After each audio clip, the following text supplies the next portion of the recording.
nombre es Luis y esto es Cadena Historia.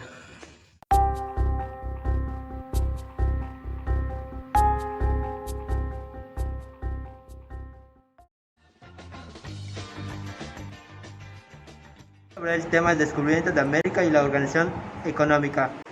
En 1492, el navegante Cristóbal Colón partió de Europa con 3 barcos y una tripulación de casi un centenar de hombres en busca de la India. Ese viaje resultó posible gracias a la inversión económica de la reina Isabel de la Castilla. De esa manera, el 12 de octubre de 1492, Cristóbal Colón llegó a lo hoy que conocemos como América. A este episodio lo conocemos como el descubrimiento de América. Varios años después de la llegada de Colón, los españoles fueron percatándose de que el lugar al que había llegado no estaba conectado por tierra a Europa, así que fueron un continente distinto. Así que a partir de 1507 se le comenzó a llamar América. Se introdujeron como esclavos a una gran cantidad de personas de África colonial, lo que hizo el surgimiento de nuevas conformaciones étnicas, culturales y políticas. La conquista de México del Imperio Azteca fue un proceso histórico. Ocurrió entre los años de 1517 y 1521, desde la llegada de los primeros castellanos a las costas de los pueblos mayas hasta la caída de Tenochtitlan a manos de Hernán Cortés y sus aliados indígenas. Evidentemente, este fue el hecho principal que permitió posteriormente ampliar los dominios españoles por toda Mesoamérica y la fundación de nuevos reinos y ciudades a lo largo del ancho del siglo XVI. La expansión española por el Caribe. Desde el año del descubrimiento de América, los castellanos se fueron expandiendo por todo el mar Caribe. Era lo natural que tarde o temprano llegasen a territorios mexicas. La base inicial de dicha expansión fue la isla española, actual Santo Domingo, cuya conquista fue completada por el gobernador Fray Nicolás de Obando en 1504. Organización política. La organización política en la colonia, los primeros administradores españoles de las tierras invadidas fueron los adelantados, quienes se hicieron gobernadores con Francisco Pizarro y Diego de Almagro. Pero la corona española impulsó el virreinato para controlar diferentemente las colonias españolas en América. Existieron 2 niveles de administración: la metropolitana, la ley mayor jerarquía y ubicada en el centro de poder imperial de España. Virreinal subordinaba a la metropolitana y sentada periféritoria e inferior. Metropolitana rey, máximo representante en esta jerarquía, que ejercía poder absoluto y supreso. En el siglo XVI ejercía un poder ilimitado, ya que concentraban todos los poderes y facultades del gobierno en una persona que era el rey, en el cual no daban cuenta de sus actos a ninguna persona o institución, sino solo a Dios, ya que creían que el poder limitado de los reyes emanaba en un mandato divino.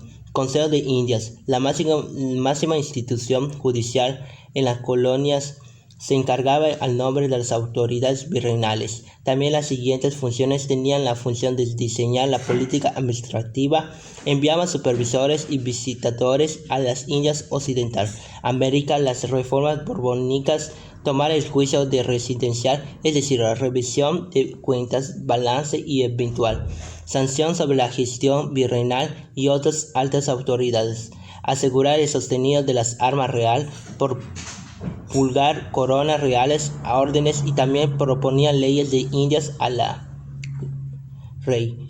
Virrey de la presidencia de la figura de virrey en el virreinato. Ejercían autoridades absolutas sobre el territorio en la colonia. Sus funciones son las siguientes: regular la política monetaria administrativa en el aparato estatal, velar el cumplimiento de las leyes de Indias y de las reales cédulas, la defensa de los intereses de la corona, en especial la explotación de recursos de las colonias, decretar las ordenanzas para eficientes organización del virrey, propuso las autoridades eclesiásticas.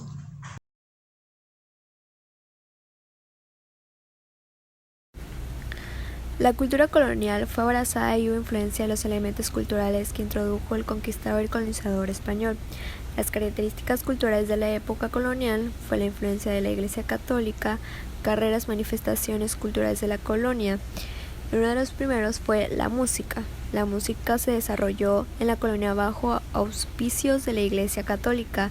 En consecuencia, los temas son de carácter religioso y los ejecutantes, así como los compositores, están vinculados directa o indirectamente a la institución eclesiástica. La educación colonial. La política de educación colonial de la colonia perteneció a la creación de colegios para indios y mestizos, mientras descuidaban la enseñanza de los niños españoles. Colegios como San Bernardo de Cusco eran excepcionales. La situación era diferente en la enseñanza superior, ya que en los ingresos las universidades prohibían a quienes no eran españoles.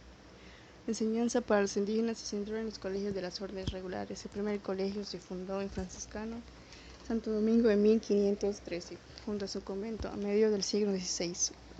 Los franciscanos tenían unos 200 colegios en México y unos 60 en Perú. Algunos establecimientos se centraron en educación de los hijos de los saquines. Este fue el caso del Colegio de Santa Cruz de Tlatelolco, fundado en 1536, que hasta tuvo 1000 alumnos y sirvió de modelo en Puebla, Bogotá, Quinto Liga. El Colegio de San Juan de Letrán, creado en 1547, era para los mestizos muchas enseñanzas de artes y oficios, como la fundación de los franciscanos en México. Talleres, escuelas también subieron los hospitales de Pueblo de Vasco de Quiroga. Una parte de enseñanza superior estuvo a cargo de las órdenes religiosas, especialmente a las jesuitas y dominicos.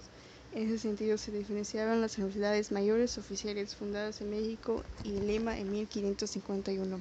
La organización social de la colonia fue muy determinante, ya que todo fue relacionado de acuerdo al poder que demandaba cada clase social, por lo cual se dividía en españoles, criollos, indígenas, mestizos y esclavos, en donde los españoles ejercieron su poder ante todo, gozándose de las pertenencias de los indígenas, sometiéndolos a trabajos duros en beneficio